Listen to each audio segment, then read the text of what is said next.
hankali o hirtaki donc noon ar réglude a situation o min mi resani o mi anda to ummi min noddanimo mi zeranimo min ko habba ngom jinnomi resde bi farba ngom o ɓe toñi farba ɓe nanguimo ɓe jeeyimo doole gandumi pour lesa taade ɓe jeeyi farba doole yomi jojjin ɗum less ha boye seeɗa ha farba yalta passi farba ko warata ko min mboɗo andi so yalti mo wallam e ɓinguel makko habba ngom mi resamo parmi hen gila nden mbimi taade farba ngom ɓe jeeyimo doole ɓe gandi o ko moƴƴo e leñol mum ɓe jeeyimo doole yomi haade e buubelam joni noon o gaddi o mo gadduɗo noon mo addimo onon ko onon de ko onon gaddimo de yomi andamo an e bellodi en e jimowo koddo Casamance o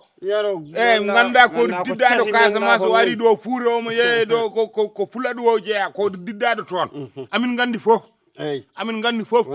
ko waɗi kolɗa ko amin gandi fof joni noon réglu situation o ara halde e buubel o woppa bojji ɗi o anda mi restata yaro mi ummo e ɗeɗo leɗɗe ɓuuɓɗe buubel woppa ɗeɗo leɗɗe ɓuuɓɗe yaha jooɗi yo ladde ene woya ɗum probléme buubel ɗum ko probléme buubel probléme makko ane makko neɗɗo woppa ngenangue no wayi wulde ni moɗo ummo ɗo mboɗo rehloya bojji buubel buubel kay koye bojji woɗ holno gummortomi ɗo joni e ngenangue wulgue yaro mboɗo yaha mboɗo rehla probléme buubel kadi debbo mo mbiyata ɗum min gondaka ɗum a wi ko mélodie a wi tati a wi nayyi ƴewɓen dehla probléme mon komin mbawi min ko ɗo jooɗimi haɓe tawimi ɗo nde o ari nde pour que a wiyanimo mi resani mi wiyata noon saabu a yehino Côte d'Ivoire wadde ko hen jeyɗa a wonino Côte d'Ivoire mi wonino mi meeɗa wonde Côte d'Ivoire mi anda so taw mi wonino Côte d'Ivoire wiya mi walano Côte d'Ivoire mimami ar haalde e debbam koye mboɗo mooli Allah onon nanni oɗo debbo e wuuro ngo to jaltinemo wuuro ngo kadi jaltinemo wuuro ngo histoire o so wona ɗum no gasata koye ar haalde e makko kaw mo kaldem buubel eyyi somi haaldani e makko no min so wayi ɓerdam nde welata wela ɓerde walla kala nde wayi feram boni kala nde wayi kala nde wayi ɓerdam nde heccidat joni sa yiiɗa o waya ɓerdam nde heccidat par ce que min nenam wuurani babam wuurani mi ala hay goto eyyi joni an jogimi an woni kawam sa welama moƴƴeɗa hen sa welama birtina kam min noon buubel welsinani min mboɗo andi buubel to tolne yam mboɗo andi min adunome lakaram buubel woni nenam buubel woni babam joni ganduɗa buubel woni fof joni oɗon goynam min berdem nde heccita oɗon goynam oɗon mbiyam komi desawo komi desawo lembel te min ala mo jinmi so wona kanko mi resani lembel kañum woni nenam kañum woni babam hay goto yiiɗanimi e wuuro ngo kala jayamɓe mbiyam o ko foddere oto jeewe ko haalata ko o wona neɗɗo o yum jinnaɓe makko guurdani ko miskine wala ko ñaama joni noon min mo dañmi o mo ganduɗa on no yiidimi ha maayi omo yiiɗi omo waɗimi amouré omo waɗimi jetteme on amouré oɗon jetteme noon jiddon woppure min mi torko e wuuro ngo mi wonda dañde hay goto mo ganduɗa oɗon ma wano buubel wayi ni noon min noon tani mi wawa dañde ko mbaɗo no buubel on haɗata kam buubel mbiɗo no haɗa buubel foof mi wara yaymo billahi wallahi hayso taw kawam wona nenam wona babam fof poti hen anande makko yar heɗen haalanma buubel haaldude muɗum wona buubel yo woppu leɗɗe ɓuuɓɗe no fayi nangue ne jooɗa ne woyi yahata wona o dañi ko mette so dañi mette ko laddo faya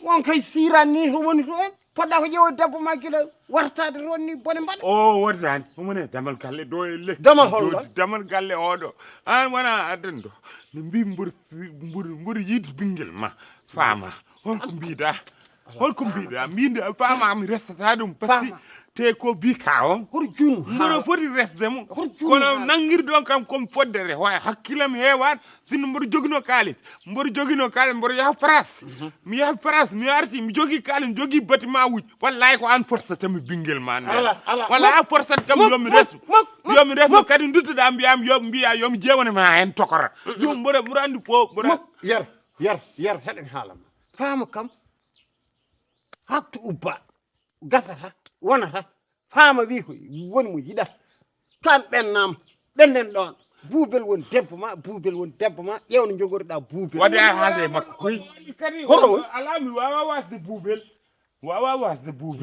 yar tamperde puɗɗima hewde ala yorode wallahi tamperde puɗɗima hewde saɗa wawi ƴeewa wallahi to farba muñinirɗa buubel yo Allah wattan farba ngom yalta so tawmi denta lembel billahi kande farba ngom yalti mawro kam bingel makko yo Allah waddu yo Allah wad yeeyo bomi doole ɓe Allah hepta dooleji mumen amin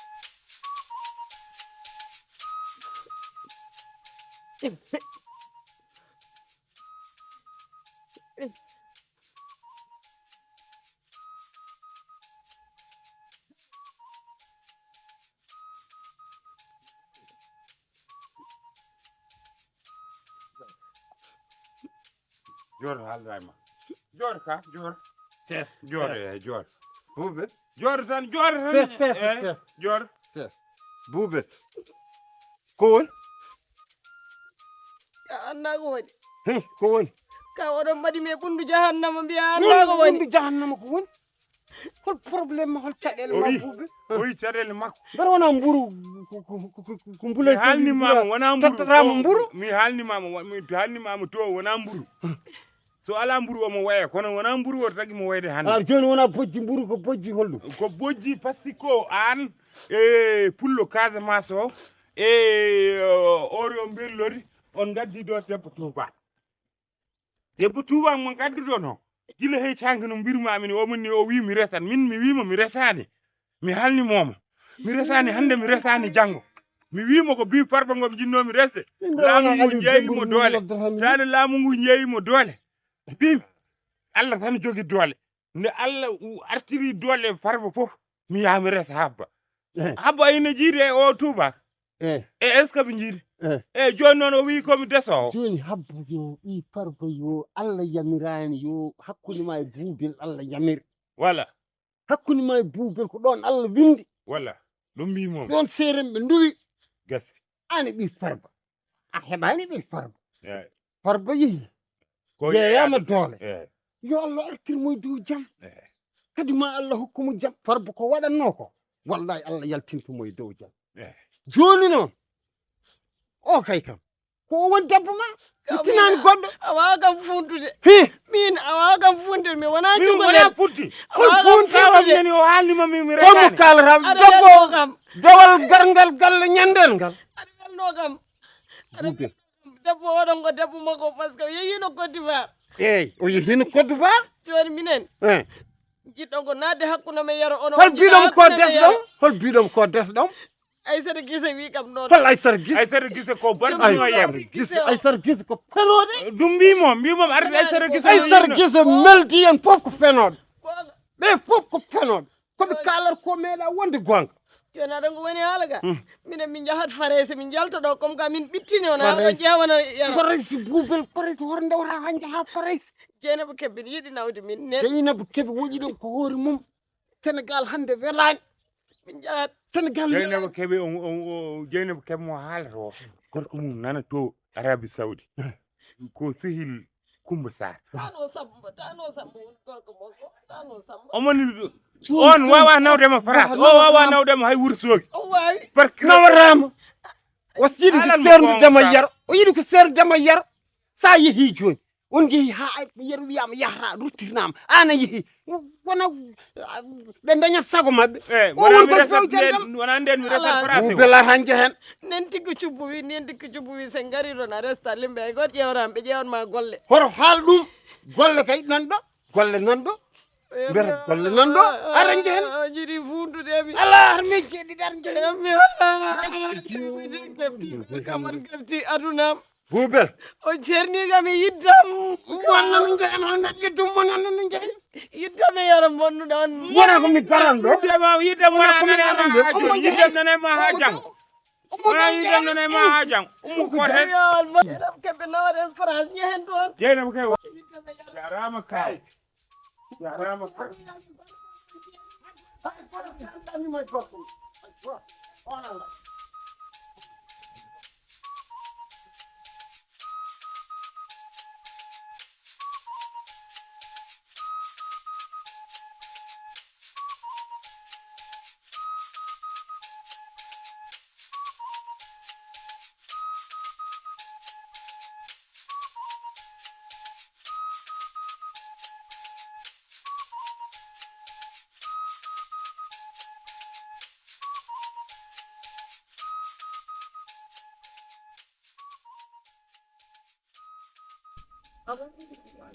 Mais comment ça?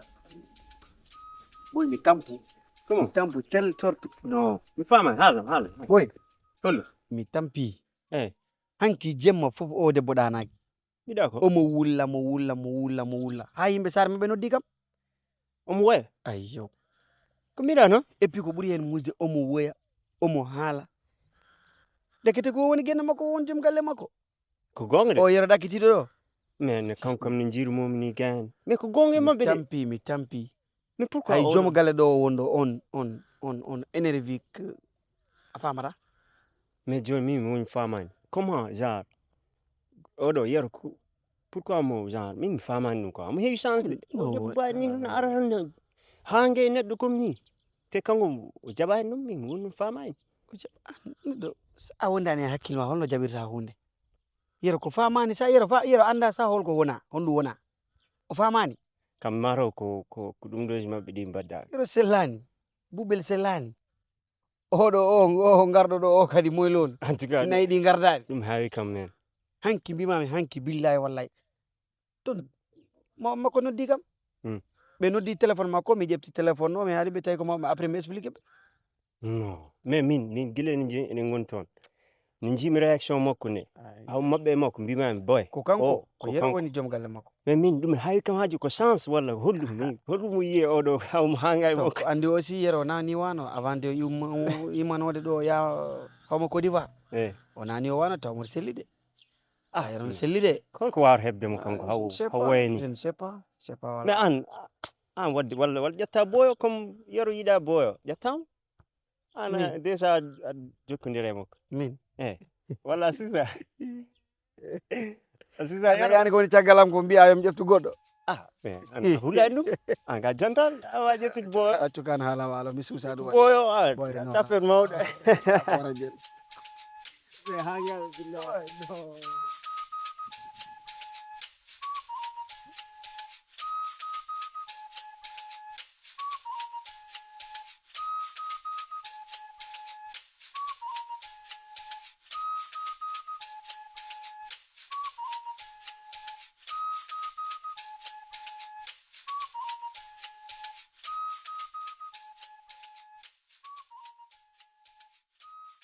Parler entre vous deux là. attends Mais c'était comme ça.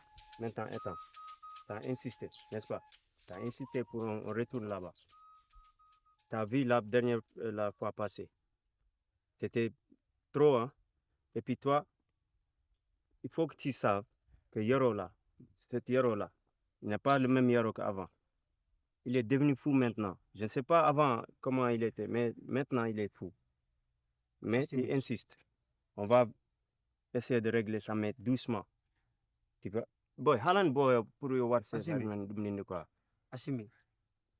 Je veux que tu sois tranquille et calme. Assimi. Assimi, je veux que tu sois tranquille et calme quand on arrive chez le vieux là.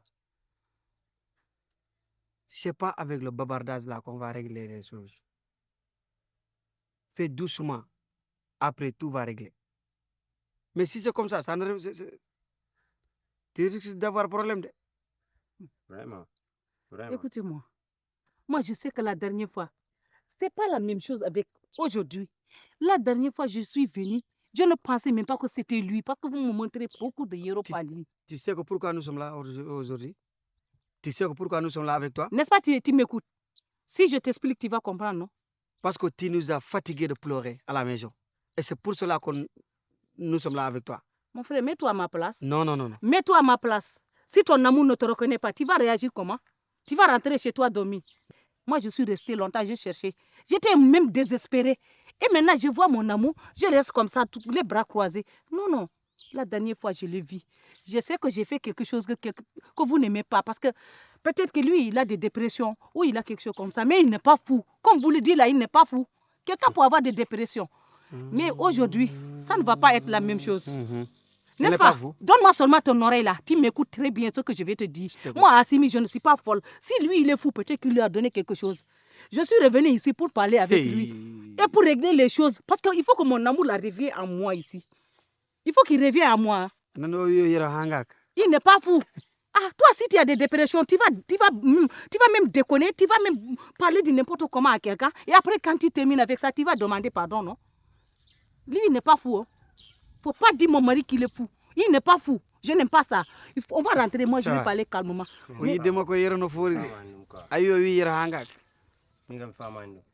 Donc Assimi, nous sommes là avec toi.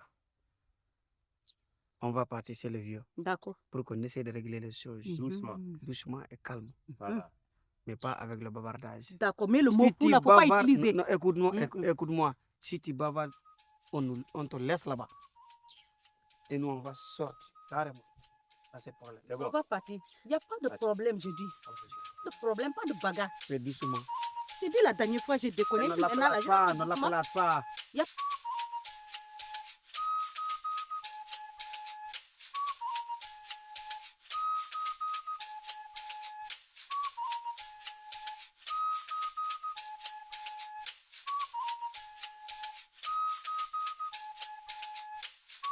Kau,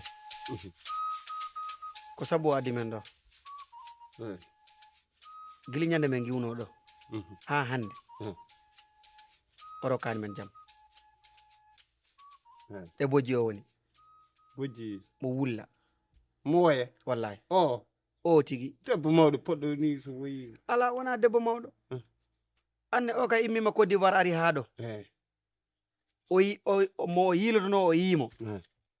Te jaka ko non tigi way ko o yero woni joom galle makko. aɗa laaɓa Do min do laaba te ko non way aussi. Kaw. Min jafoɗade. Mais hay avant min jettoɗo joni.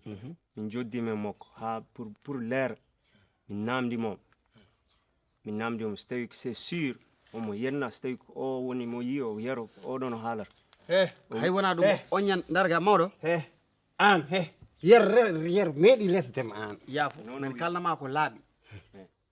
Nde o ñana woyata téléphone makko soni jinna makko noddam. Ɓe ganda holto woni. Mi ƴefti téléphone o mi nooti. Mi haalni ɓe noon oɗo ko haali ko fof. O wi ko yero e yilto kono no joom galle makko menen min gandamo min ganda o yero. Maw makko mbi ko noon tigi way mbiteɗo yero Sénégal resinomo. Te kaw Ko noon way. minen kadi min kalnima. Voilà. Min mbinom avant yero ne yaha Côte d'Ivoire peut-être wona ni o wano quoi. Voilà. Joni noon caggal mum taw En tout cas ko wi ko gonga.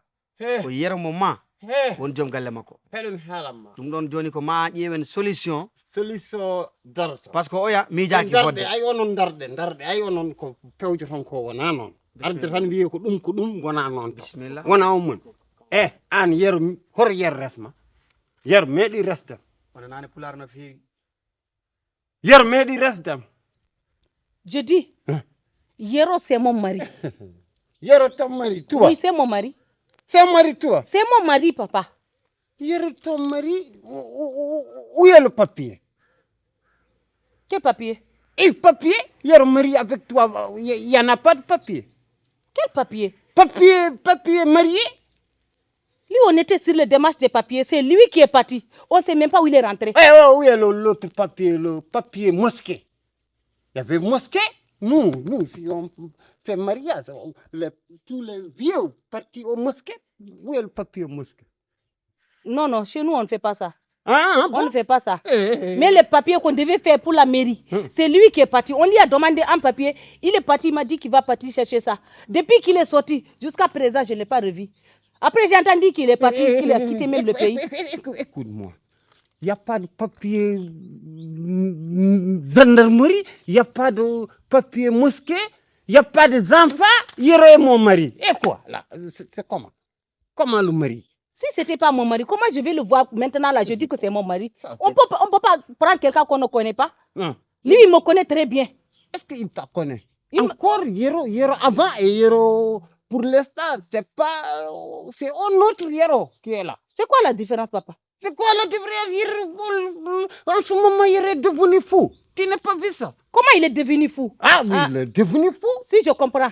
Lui, il est revenu ici. Quand il quittait là-bas, il était normal. Il est venu ici, il est devenu fou. C'est à cause de notre amour, parce qu'il pense à moi. Est-ce que c'est Il pour pense toi? à moi. Est-ce que C'est notre amour là qui est fort. Parce qu'il pense à moi, il est devenu fou. Amour fort, Yero est parti, laisse-toi, Côte d'Ivoire, tu es amour fort. Il y a amour fort. Bien sûr. Eh, tu Bien sais sûr. C'est rien. pour cela qu'il est devenu fou. Quand il pense à sa femme là, il n'a pas vu. Il est devenu fou. Vous l'avez forcé à rester. Toi, attends, il faut faire doucement. Moi, je suis grave vieux encore. Je n'ai pas de... Doucement.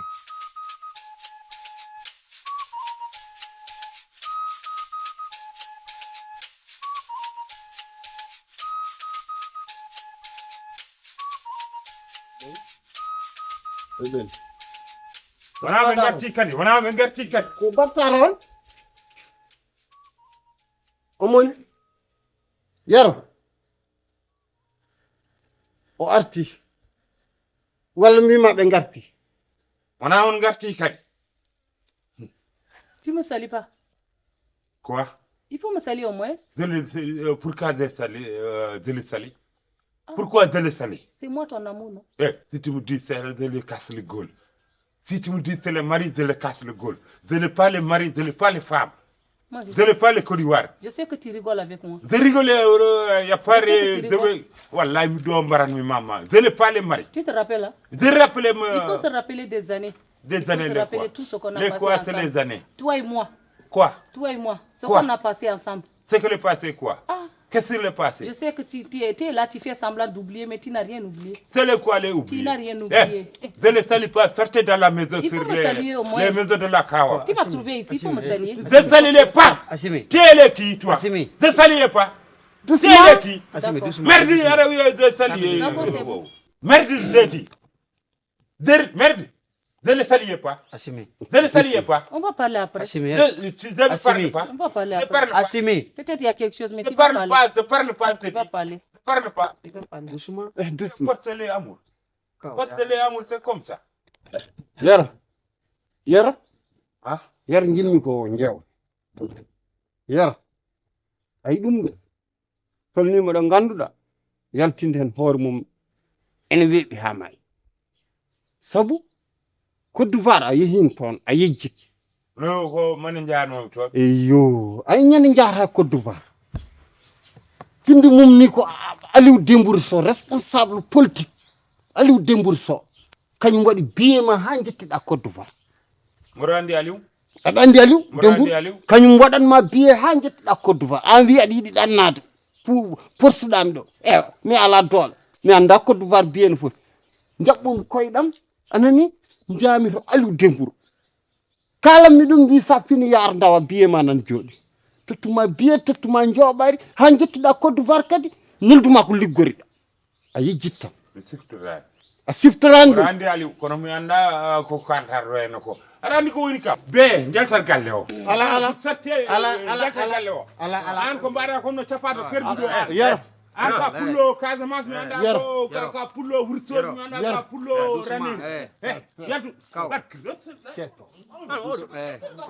Oɗo amin balla ɗum o hollu min ɗo en. Mais ko wular ɗo yimɓe. Yoɓe fokkitu boowal. Amin balluma ɗo. Hakkille boowal. Hakkille boowal. Hakkille belani. Jate seeɗe. Eh jaggo oɗo de. Hakkille wela. jaggumude oɗo on hangede fof on cekere de ana sakere de ayi suite dégage mon maison après l'autre jour on va régler ça dégage mon maison après l'autre jour on va régler ça l'autre jour qui va monter mon station qui menace mon maison kala gattuɗo ɗo mi wara mam makko kala gattuɗo ɗo yoɓe jaltu galle o mbimi